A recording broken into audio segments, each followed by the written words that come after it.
Boa noite, eu sou Conrado Ribeiro. Esse vídeo está sendo gravado para apresentar um trabalho com fins de obtenção de nota parcial para a disciplina de Direito Constitucional 2 do quarto semestre de Direito da Universidade Estadual de Roraima, sob a supervisão da professora Ana Paula Joaquim. E nosso grupo é composto por mim, Conrado Ribeiro, e pelos colegas Clodoaldo Monteiro Lima e Brenda Letícia Cruz Alves.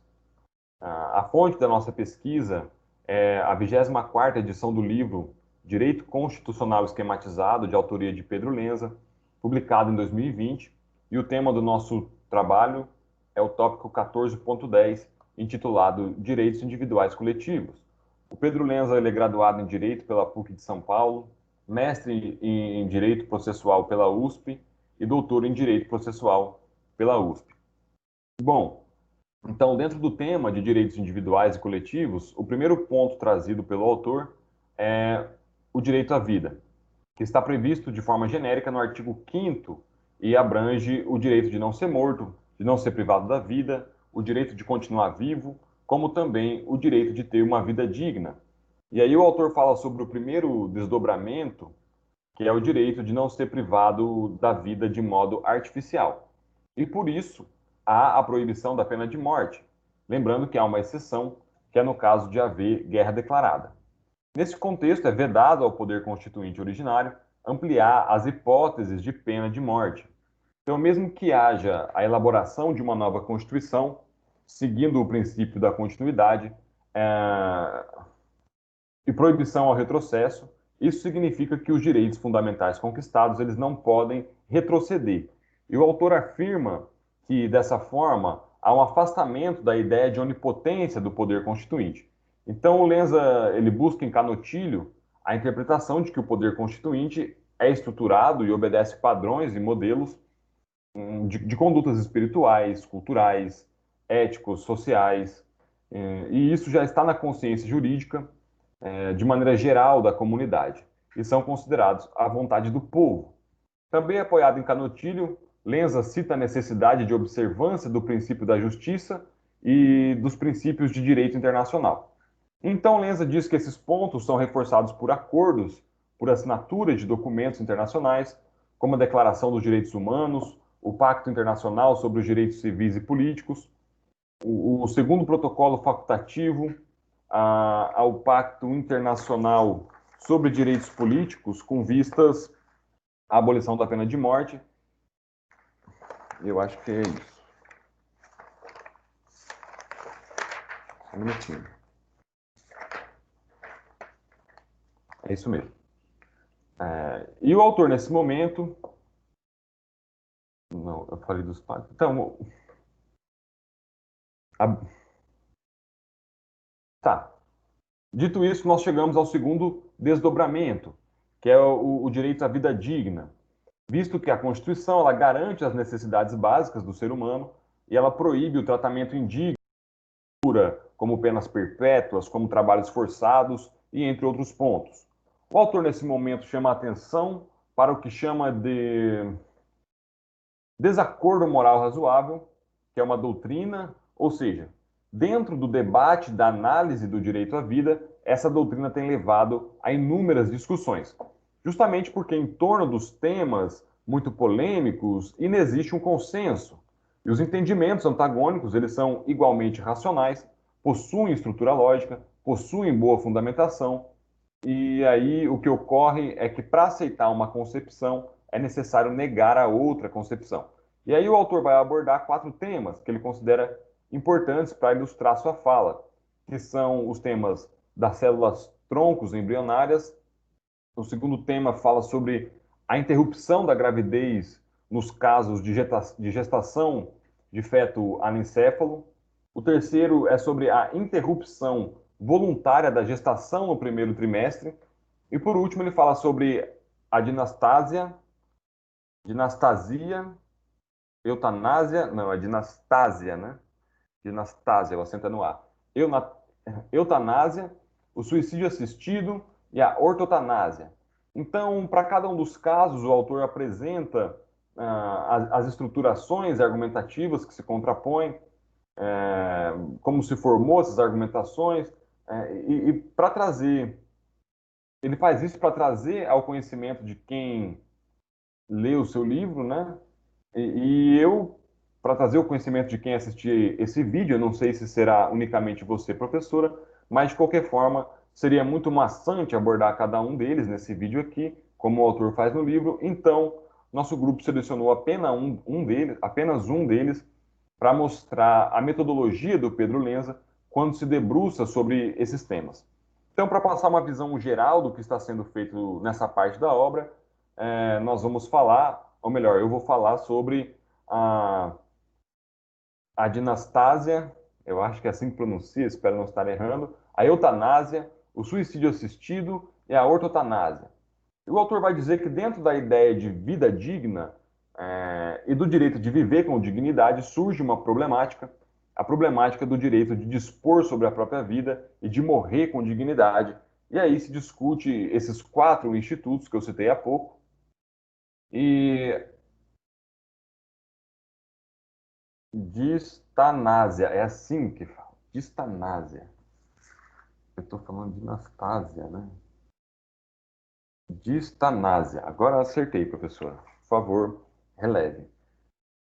Então, a distanásia é, é uma morte lenta, uma morte com intenso sofrimento, porque com o avanço da medicina pode acabar ocorrendo esse prolongamento dos momentos finais da vida. Nós vamos ver que não é esse muito o termo que o autor utiliza, ele não fala momentos finais da vida, né, mas um prolongamento da morte, no caso aqui. Então, um prolongamento desses momentos finais da vida, no caso de pacientes em estado terminal. E a distanásia é conhecida também como uma obstinação terapêutica. E Lenza traz a definição ou a afirmação é, da Débora Diniz e ela coloca dessa forma. Vou ler aqui o trechinho, tá? Porque vou citar exatamente o que ela fala, né? E ele coloca aqui: conforme afirmou Débora Diniz, a obstinação terapêutica se caracteriza por um processo de medidas que impõe sofrimento e dor à pessoa doente, cujas ações médicas não são capazes de modificar o quadro mórbido. Então, depois ele traz a argumentação de Léo Pessini, que afirma ser um tratamento inútil e não se prolonga a vida, mas sim o processo de morrer, como eu havia citado há pouco, essa é a visão do Léo Pessini. E a grande questão em torno do tema é: qual é a utilidade de manter uma pessoa viva nesse estado? A quem interessa? Deve-se ou não prolongar o processo de morrer? Deve-se ou não prolongar esse processo de morrer se não há mais esperanças? A pergunta, né? E aí Lenza traz uma resolução do Conselho Federal de Medicina onde se permite ao médico suspender o tratamento do paciente em estado terminal, justamente porque fere a dignidade do paciente. E vamos falar então sobre a eutanásia, que consiste em abreviar a vida do doente, desse doente incurável, desse doente terminal, com vistas de diminuir a sua dor ou sofrimento. Seguindo esse pensamento, Barroso e Martel entendem a eutanásia, Barroso e Martel, claro, dentro do que o Lenza escreveu aqui, eu não trouxe uma fonte externa, estou me baseando no que foi passado para o grupo. Então, o Barroso e o Martel, eles entendem a eutanásia como uma ação de benevolência do médico. E eles estabelecem três tipos de eutanásia: a voluntária, a não voluntária e a involuntária. A voluntária é quando se tem o consentimento do paciente, a não voluntária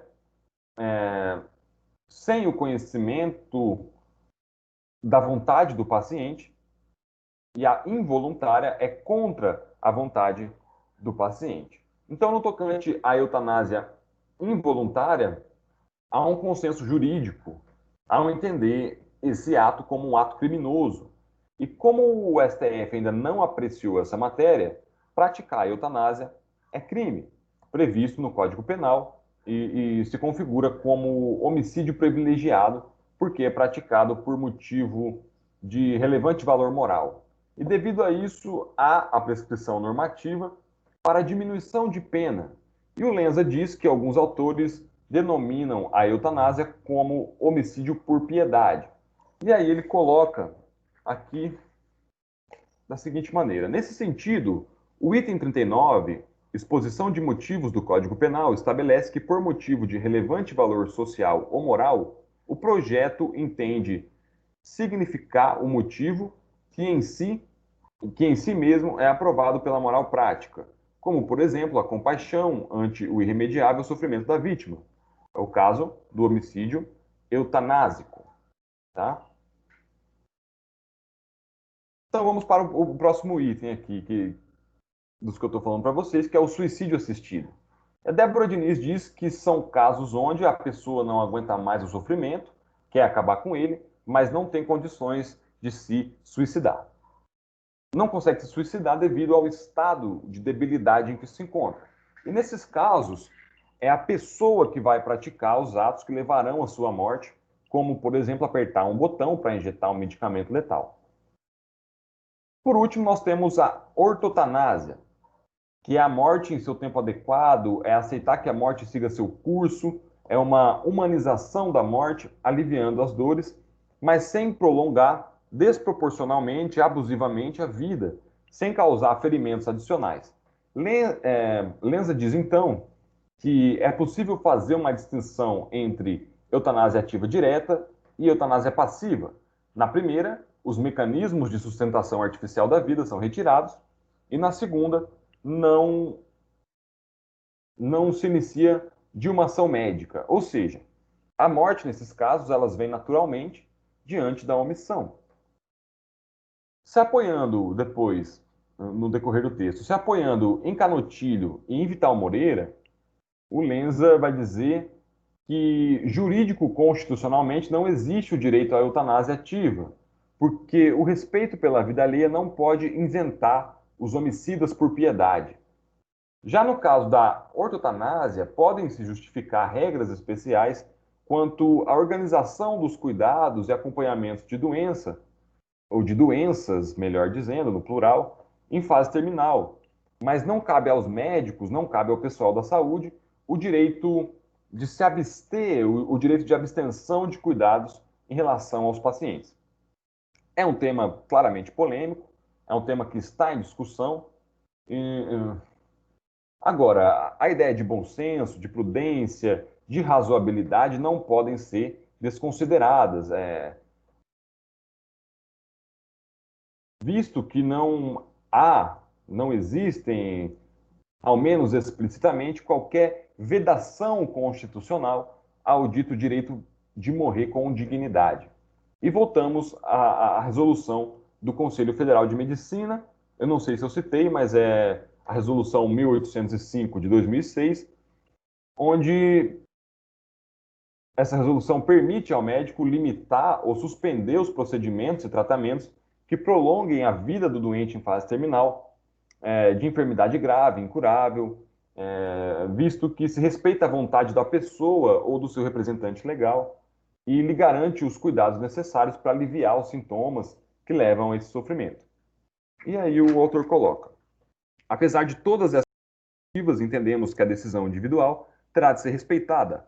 A fé e a esperança não podem ser menosprezadas e, portanto, a frieza da definição não conseguirá explicar e convencer milagres da vida. A Constituição garante, ao menos, apesar de ser o Estado laico, o amparo ao sentimento de esperança e fé que muitas vezes dá sentido a algumas situações incompreensíveis da vida. E aí nós chegamos ao subtópico 14.10.2, que é o princípio da igualdade. E logo em seguida o subtópico ou algo do tipo, que são os aspectos gerais.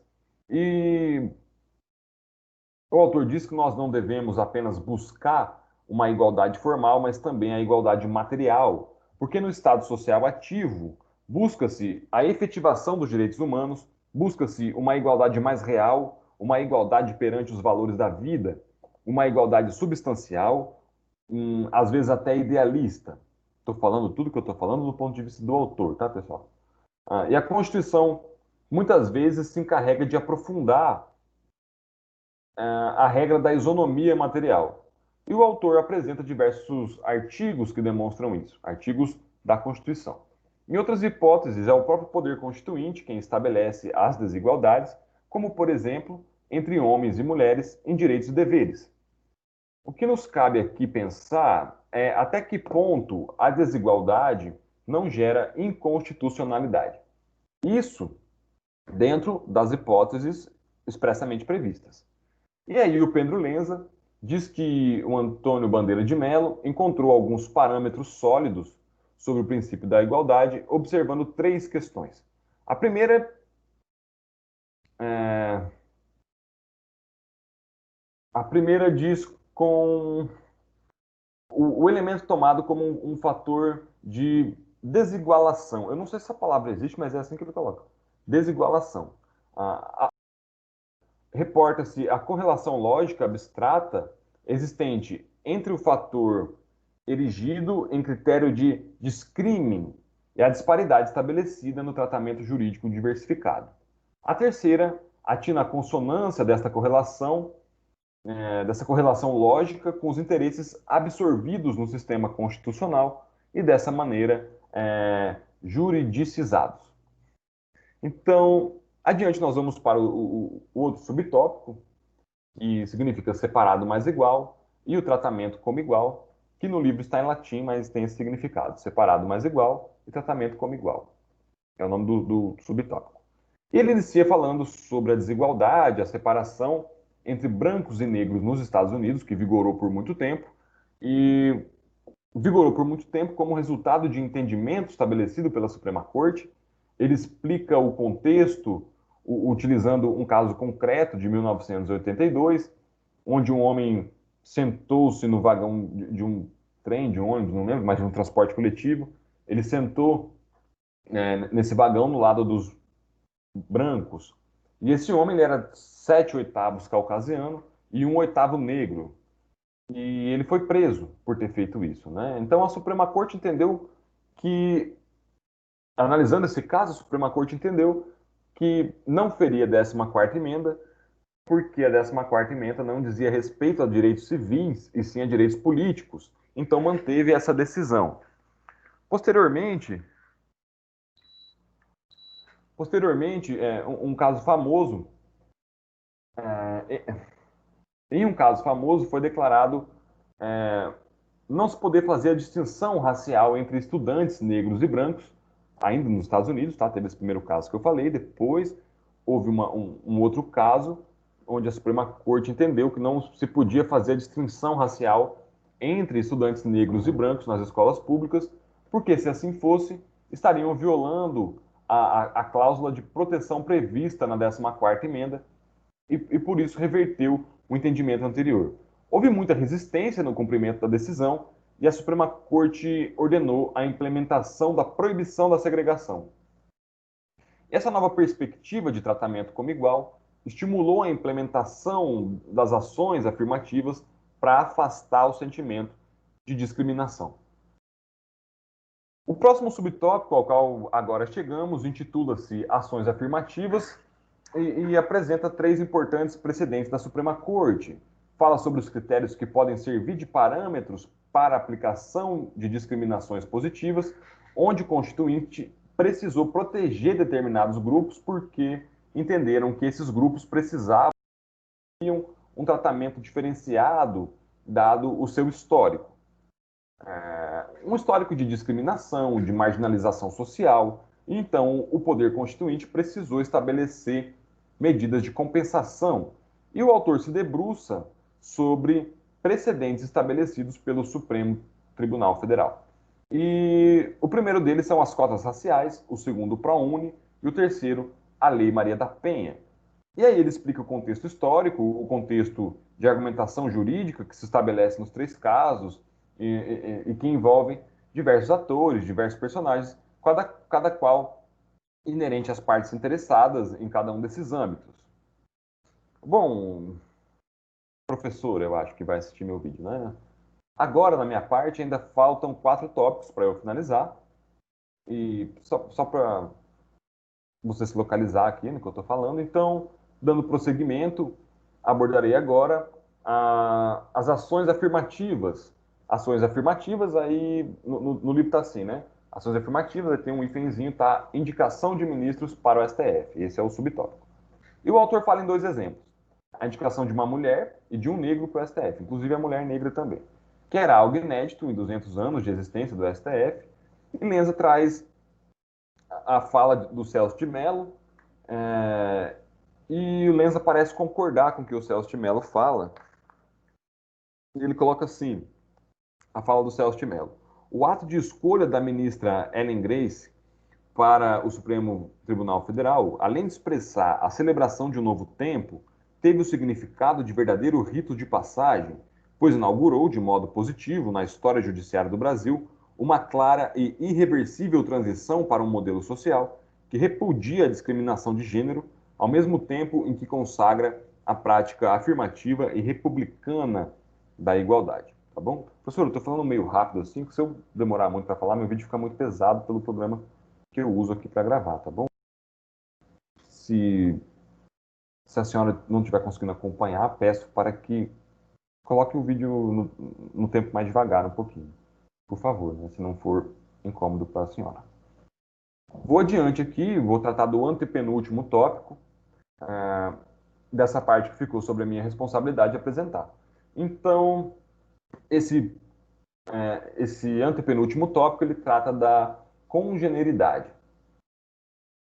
Então, ele traz um caso, né? O Conselho Universitário da Universidade de Brasília decidiu suspender o vestibular do curso de Direito em determinado momento histórico, contrariando o artigo 49 da Lei 9.394, que é a Lei de Diretrizes e Bases, é no plural, da Educação Nacional, e contrariando também a Lei 9.536 de 97.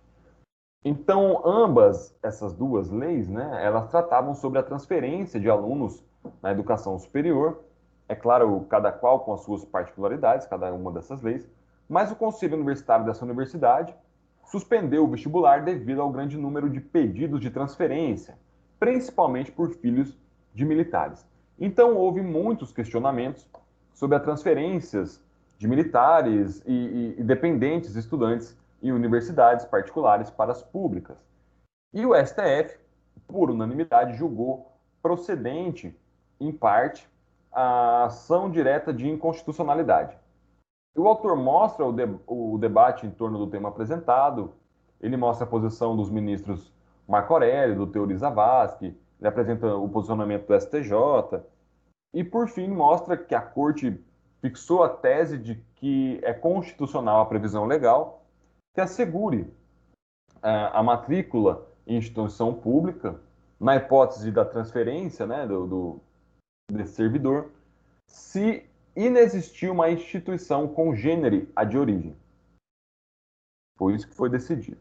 Bom, o penúltimo subtópico, é grande o título dele, eu não consegui gravar de cabeça, vou ler aqui.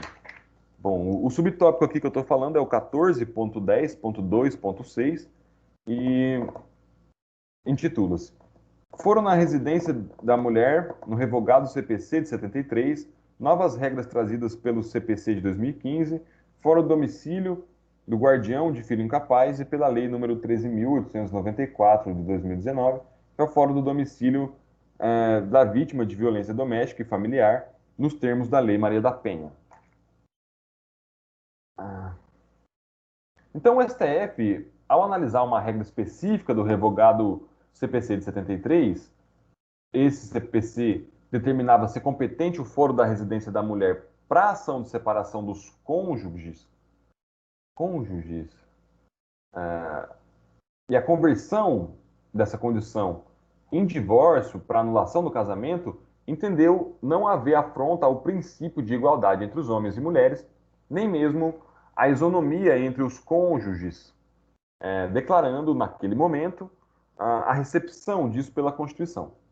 Mais adiante, modificado a regra do CPC de 73, deixou de prever o foro privilegiado da residência da mulher, então passou a estabelecer como premissa a vulnerabilidade do guardião e do filho incapaz, conjuntamente considerados. Né?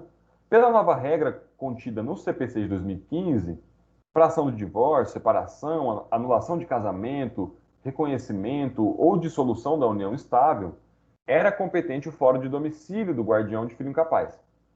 Caso não houvesse filho incapaz, o do último domicílio do casal, se nenhuma dessas partes é, residisse no antigo domicílio do casal, o do réu. Então, em momento seguinte, a Lei número 13.894 de 2019 alterou essa regra processual e passou a estabelecer a competência do fórum do domicílio da vítima de violência doméstica e familiar. O legislador silenciou sobre a preferência de domicílio e, com a nova regra, o fórum de domicílio da vítima de violência doméstica e familiar passou a ter preferência sobre as demais. E isso incidiu a sobre a vítima de violência doméstica e familiar, né? Tá bom, por fim, o último tópico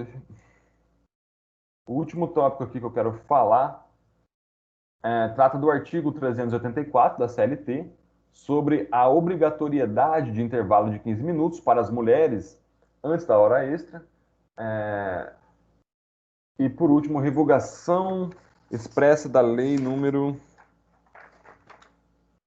13.467 13.467 de 2017, onde o autor explica o contexto jurídico em que se chegou a essa condição, começando pela Lei da Reforma Trabalhista, analisando a Constituição, depois a decisão apertada no STF sobre o tema, e viu-se que foi superada a distinção entre homem e mulher, e também extinguiu essa garantia para os empregados com menos de 18 anos, e o autor chama atenção ou melhor que chamar atenção, ele faz uma crítica ao dizer que o legislador poderia ter sido mais cauteloso, pois, no ponto de vista do autor, do Pedro Lenza, haveria razoabilidade em assegurar essa garantia ao menor de 18 anos. Bom, essa foi minha parte. Agradeço pela atenção, por estar assistindo e até breve. Obrigado.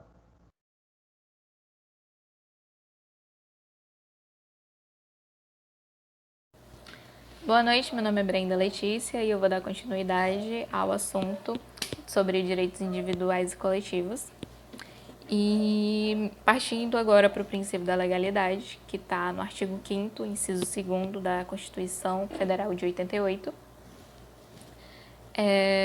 ninguém será obrigado a fazer ou deixar de fazer alguma coisa senão em virtude da lei. Esse princípio ele surgiu com o Estado de Direito, que vinha opondo-se aos governos autoritários e antidemocráticos. Ele é baseado, basicamente, em que tudo que não está determinado em lei é considerado autorizado, no caso. Se não está na lei falando que você não pode fazer, é porque você pode fazer.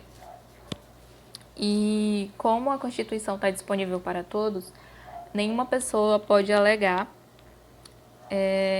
que não conhecia, que não sabia, que não podia fazer. Por exemplo, a pessoa faz um crime, comete um crime e depois alega, mas eu não sabia que isso era um crime. Ela não pode alegar isso porque a Constituição está disponibilizada para todos. Esse princípio também está presente na Declaração dos Direitos do Homem e do Cidadão. E tem uma parte importante também aqui, ressaltando que há uma diferença entre o princípio da legalidade particular, que é essa que eu acabei de falar, e também há o princípio da legalidade administrativa. No princípio da legalidade particular, pode-se fazer tudo que a lei não proíbe, e já na administrativa é o inverso. Para os agentes públicos, pode-se fazer somente o que a lei permite que eles façam. No caso, se não está na lei dizendo que é permitido, é porque é proibido. E só a lei autoriza, tá? Agora, indo para a proibição da tortura, que também está no artigo 5º, no inciso 3º, ela parte mais para o princípio da dignidade da pessoa humana, referente à proteção à vida, à integridade psicológica e física da pessoa. Ninguém será submetido à tortura, nem a tratamento desumano ou degradante, sendo que a lei ela considerará crime inafiançável a prática da tortura. E somada ainda ao que está na Constituição, vem a Lei 9.455 de 97, que define os crimes de tortura, e ainda acrescentando a Lei 2.847 de 2013, como forma de prevenção e combate à tortura. A tortura, diferente da pena de morte, ela não tem exceção. Eu acredito que a maioria saiba que a pena de morte tem exceção em caso de guerra declarada, mas a tortura, pelo que está escrito na obra do Lenza, não tem nenhuma exceção. Tá? Em hipótese alguma pode acontecer a tortura. Outro assunto também, que é um subtópico, né, nesse capítulo, é sobre as algemas, que eu particularmente não sabia e eu achei bastante interessante. A regra é que as pessoas sejam conduzidas à delegacia sem o uso das algemas. Por quê? Porque, em regra, a pessoa deve ser conduzida em liberdade até a delegacia. Mas, como tem pessoas que tentam agredir os policiais, que tentam fugir, aí vem a exceção, que é colocar as algemas nas pessoas para prevenir e dificultar fuga e agressões, tanto às outras pessoas como elas mesmas, para que elas mesmas não possam se machucar. Isso está conforme a jurisprudência do STF, na súmula vinculante 11 de 2008. Continuando, tem o decreto número 8.858 de 2016, que foi disciplinado o uso das algemas, no caso, para preservar a dignidade da pessoa humana, em questão de não ocorrer tratamento degradante e nem submisso. Tem uma observação sobre esse decreto no artigo 3º, que veda o uso de algemas em mulheres presas durante o trabalho de parto, entre a unidade penitenciária e a unidade hospitalar, e também após o parto, enquanto elas estiverem hospitalizadas. E veio a lei em 2017, 13.434, para reforçar essa questão. Continuando, agora falando da lei da anistia, né? 6.683 de 79, que anula as condenações e suspende diligências persecutórias. Essa lei ela é concedida a anistia a todos quanto, no período compreendido entre 2 de 9 de 1961 e 15 de 8 de 1979, que cometeram crimes políticos ou conexos a estes, crimes eleitorais, aos que tiveram seus direitos políticos suspensos e aos servidores da administração direta e indireta, de fundações vinculadas ao poder público, aos servidores dos poderes legislativo e judiciário, aos militares e aos dirigentes e representantes sindicais punidos com fundamento em atos institucionais e complementares, que foi aquele período histórico bem difícil. Essa lei ela é considerada uma lei medida, porque ela teve essa decisão política que foi assumida em um momento histórico. No caso, ela foi literalmente interpretada e específica para aquele momento histórico, que foi a Lei 6.683 de 79, e essa lei, com a outra Lei 9.455 de 97, elas são para impedir, no caso, tentar que não haja mais atos de tortura. Agora falando da liberdade de manifestação de pensamento, que é do inciso 4º e 5º do artigo 5º. Pela Constituição, é nos assegurado a liberdade de manifestação do pensamento, sendo vedado o anonimato. Deixando isso bem claro assim, em negrito, sendo vedado o anonimato, porque a gente vai comentar mais à frente também. Essa liberdade de manifestação de pensamento, sendo vedado o anonimato, é para evitar a censura, para que as pessoas possam se expressar, para que as pessoas possam reclamar, colocar voz e cara. Se a pessoa usar da liberdade de expressão para causar um dano material, moral ou à imagem de alguém, será responsabilizado pela manifestação e terá que responder por ela. É justamente por isso que não pode ser em anonimato, porque quando a pessoa foge da liberdade de expressão e já entra para agressões, para discurso de ódio, ela tem que, já que ela está expressando a opinião, o ponto de vista dela, ela tem que dar cara a tapa. Ela tem que colocar a opinião com o rosto e com o nome, para que se ela cometa alguma coisa errada, ela possa ser responsabilizada por aquilo que ela está fazendo. Por isso que é vedado o anonimato, porque as pessoas têm que dar opinião e também serem responsabilizadas por aquilo que elas estão falando. Continuando, o Ingo Sarlet, acho que é assim que se pronuncia o nome dele, se refere ao artigo 5º a uma espécie de cláusula geral, com outros dispositivos assegurando a liberdade de expressão. No caso, para ele, a liberdade de expressão é por opinião,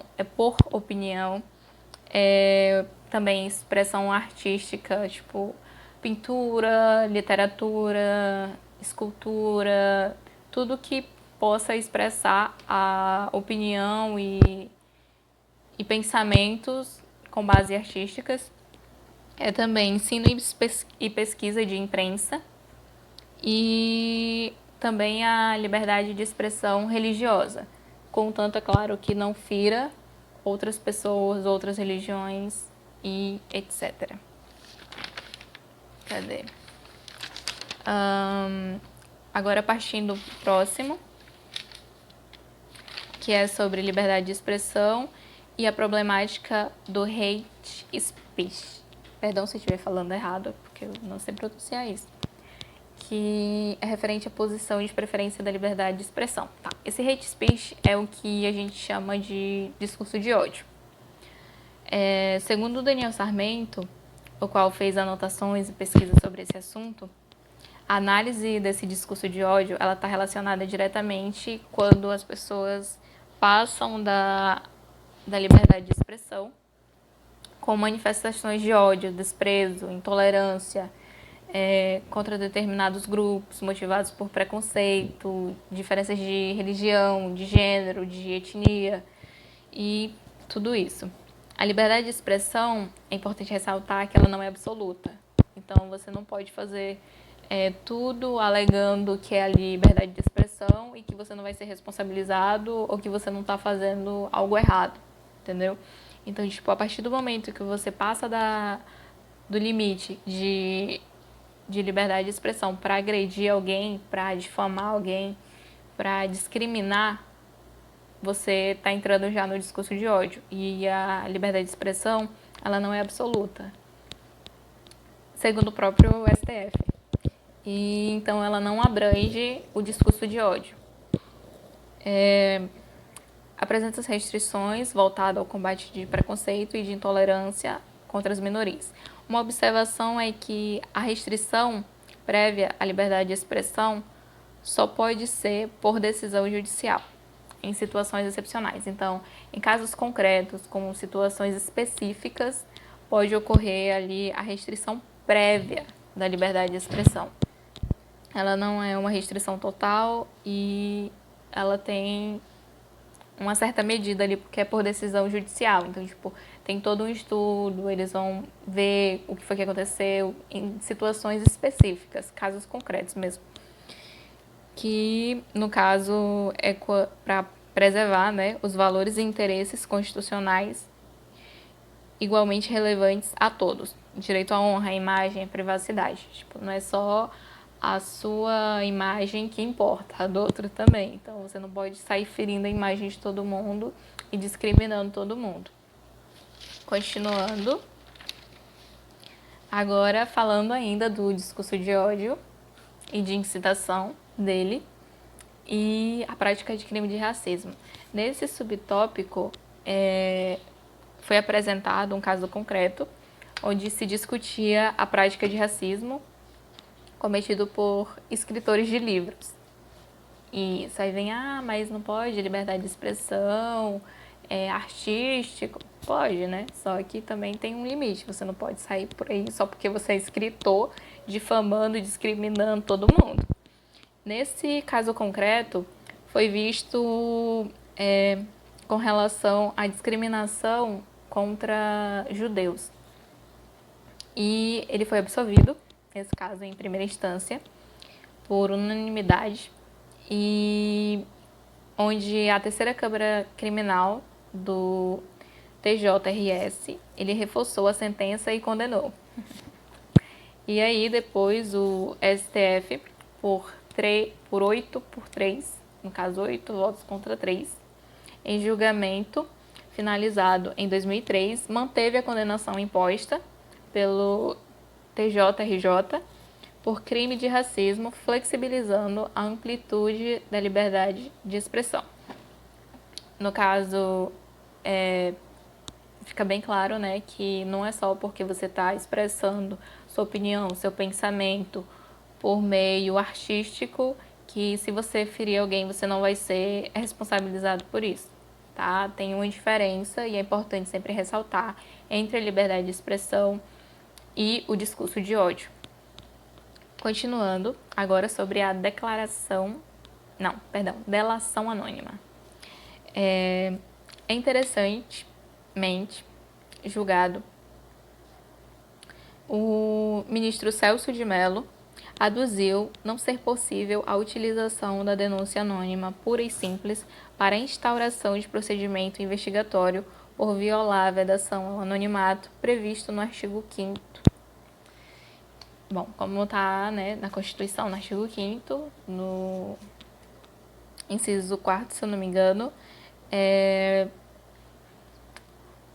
não pode haver o anonimato. Porque, tendo anonimato, em casos de denúncia, não pode se instaurar um inquérito policial.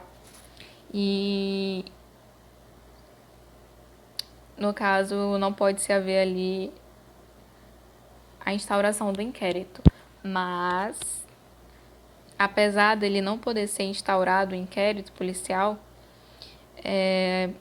porque não se há o mínimo de indício daquilo, é o seguinte: quando a pessoa faz uma denúncia, no caso, vou usar aqui como denúncia, essa delação anônima.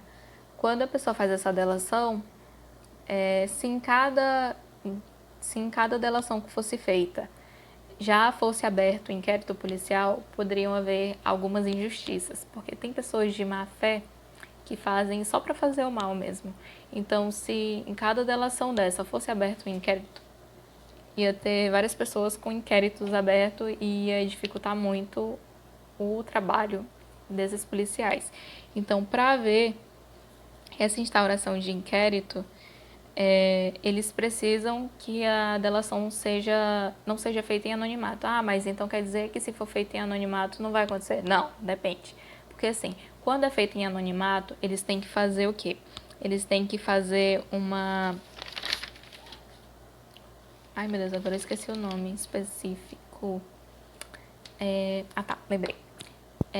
Quando acontece de ser uma delação anônima, eles têm que tomar medidas informais para poder fazer uma prévia averiguação sumária com prudência e discrição. Aí, nessa prévia averiguação sumária, se for constatado que realmente tem ali uns indícios, que realmente pode estar alguma coisa por trás, aí é que eles vão investigar mais a fundo. Mas aí, no caso, essa delação, mesmo que seja anônima, ela é importante de ser feita assim. Porque, com base nela, é que eles conseguem, depois de uma prévia averiguação sumária, fazer combates à corrupção, a fatos criminosos e etc. Então, em regra, se puder ser feita sem ser anônima, é melhor. Mas sendo feita em anonimato, eles ainda assim consideram, porque eles ainda vão fazer uma prévia averiguação sumária. Tipo, não é uma coisa que, se já que não funciona, eu não vou fazer. Não, faça, pelo amor de Deus. Porque ainda assim ajuda. Agora indo para Marcha da Maconha. Essa aqui eu achei bem interessante e ao mesmo tempo diferente. Porque a Marcha da Maconha, ela consistia em eventos nos quais havia uma manifestação no sentido de descriminalização da droga, no caso, a maconha. O STF, em 2011, por 8-0, considerou o movimento legítimo, respaldado nos direitos fundamentais de livre manifestação do pensamento e da reunião, no caso, de direito das minorias. Bom, nesse caso aqui, o STF não entrou em discussão sobre se a maconha deveria ser legalizada ou não. A questão aqui é que o STF ele entrou em discussão, no caso, para poder dizer se esse movimento era legítimo ou não. Mas, como podemos ver aqui, foi considerado legítimo, com todos os votos, no caso 8 votos contra 0, E o STF, ele acreditava que essa proposta desse movimento deles não incitava a prática de crime, por isso que foi aceita. E no caso eles estão dentro do direito de liberdade de expressão, de livre manifestação do pensamento, e eles são uma minoria. Então, se eles querem manifestar o pensamento deles dentro do que está dentro da lei, então não tinha por que impedir.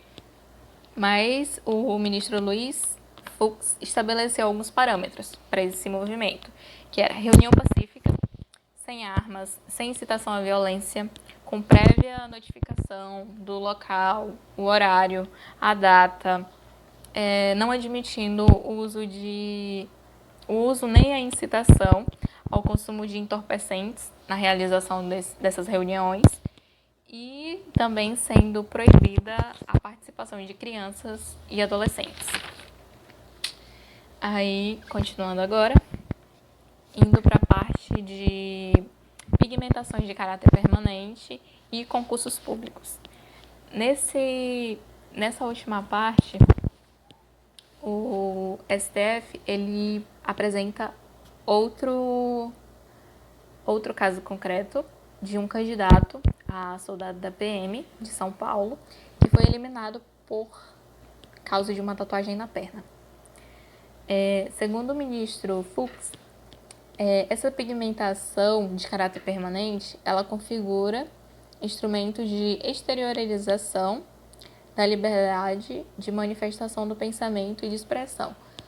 No caso, as tatuagens, normalmente, elas são feitas com base nos pensamentos, ideias e também ligado à expressão da pessoa.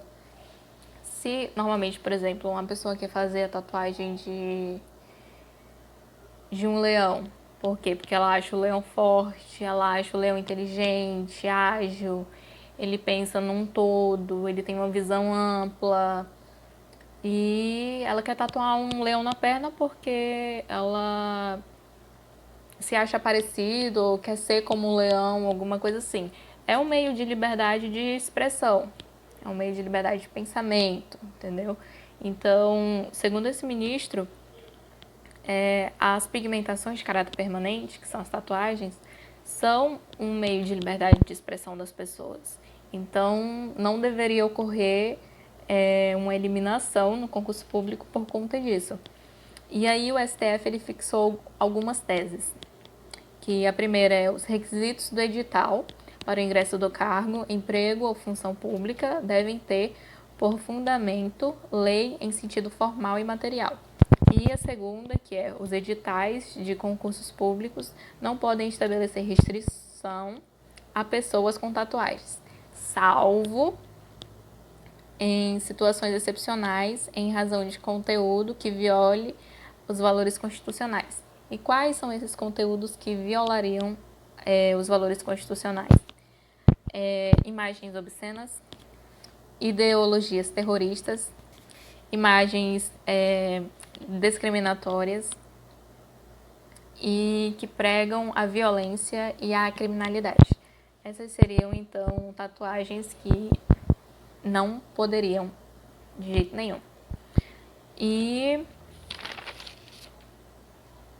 é isso. Agora passando a palavra pro meu amigo que vai continuar falando sobre o restante do assunto.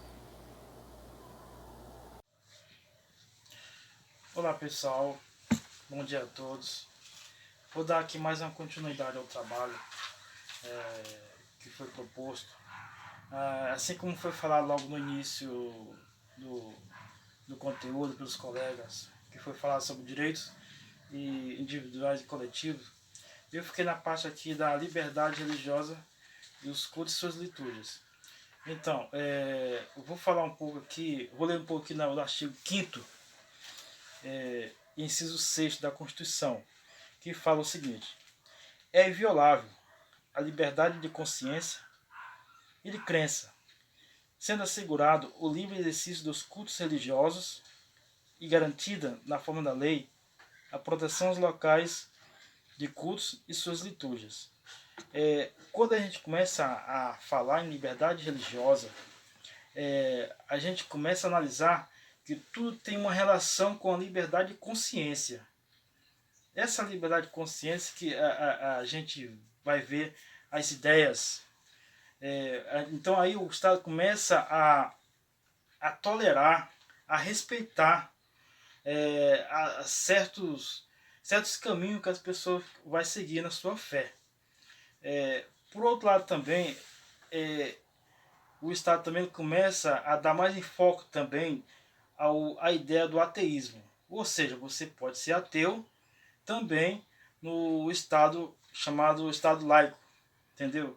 Como diz o professor José Afonso da Silva, ele diz o seguinte, que nessa relação da liberdade de consciência, de liberdade religiosa, existe também a escusa. A escusa de eu não querer nenhum tipo de religião, ou seja, ser um ateu. Então, mas quando fala lá na Constituição que todos têm a obrigação por lei de servir, de praticar certos atos que o Estado propõe para fazer, mas ele também dá uma alternativa para aquelas pessoas que se excusam nessa parte aí. A partir dessa alternativa que a pessoa começa a se excusar, aí sim, aí impõe as penalidades. Que uma delas é o direito, ou seja, o direito político. O direito político a pessoa já começa a ter essa penalidade nessa parte aí. Ou seja, mais à frente, quando a gente fala no Estado laico, a gente vê que muitos já falaram que no preâmbulo da Constituição, que diz que Deus seja louvado, ali muitos falam que já há uma vocação a um Deus soberano. Aí quando a gente percebe também que o Supremo também já começou a dar sua ideia nessa parte aí, e segundo seu argumento, ele começa a falar que não há essa ideia de tendência religiosa nessa parte do preâmbulo, porque é o seguinte, ele diz que o Supremo diz que ali é um intuito de ali não gera direito nem deveres, ou seja, não tem forças jurídicas naquele preâmbulo. Ali então o Supremo diz que ali não é um elemento neutro da Constituição. Então, mais à frente a gente vai ver sobre tudo os itens que a liberdade religiosa, no artigo 5º, ele propõe. Tem várias propostas que ele direciona às pessoas aqui. Tem o ensino nas escolas, tem o feriado religioso. Assim, no feriado religioso, até a gente começar a notar que a gente vê que todos os feriados, dia de santo, de São Sebastião, a gente vê que, poxa, isso é um estado não laico, Aí eu percebi aqui no conteúdo que nessa parte dos feriados, dos santos, eles focaram mais a parte histórica. A parte histórica que envolveu o catolicismo aqui no Brasil, a parte histórica que envolveu todo esse início de povoado. Aí ficou mais nessa parte dos feriados, a homenagem mais à parte histórica do país. Aí mais à frente tem outro item que fala também sobre a transfusão de sangue e o testemunho de Jeová. A gente vê que muitos dessa religião, eles não permitem a doação de sangue. Devido às suas crenças religiosas, o seu modo, eles não permitem. A pessoa pode estar amíngua, mas eles não permitem a transfusão de sangue. Ou seja, eu vi aqui pelo o ponto de vista do ministro Barroso, foi isso, o ministro Barroso, que ele foca o seguinte, ele foca que na parte desses dois princípios, que um é o princípio direito à vida e outro à liberdade. E essa ponderação ele começa a diferenciar em duas partes, da dignidade e da autonomia, ou seja, a pessoa em si ela tem toda a autonomia de crer e não crer e de exercer certos atos ou não. Ou então ele diferenciou nessa outra parte também, da heteronomia. Heteronomia significa o direito à vida, à sociedade em si, ou seja, um direito mais subjetivo, mais perante o povo. Na parte que o Barroso considerou, ele considerou mais o direito da autonomia, ou seja, a pessoa em si, ela tem toda a autonomia de decidir o que ela quer. Só prevalece esse outro se tiver algum bom argumento para convencer o juiz. Então, ele fez um certo diferenciamento mais na frente sobre o consentimento genuíno. Ou seja, para a pessoa ter esse direito da autonomia, ele tem que ter esse consentimento genuíno. Ou seja, primeiro, ele tem o sujeito de consentimento. Ou seja, a pessoa tem que ser capaz, maior de 18 anos, e ter a consciência plena do que está fazendo. E outra parte, ele diferenciou também o consentimento que deverá ser livre. Ou seja, ninguém pode interferir no pensamento dessa pessoa. E mais à frente ele fala também, no consentimento terá que ser informado. Ou seja, essa pessoa que vai fazer certos atos, ele tem que estar ciente da consequência daquilo para a sua vida. Então, essa é a parte do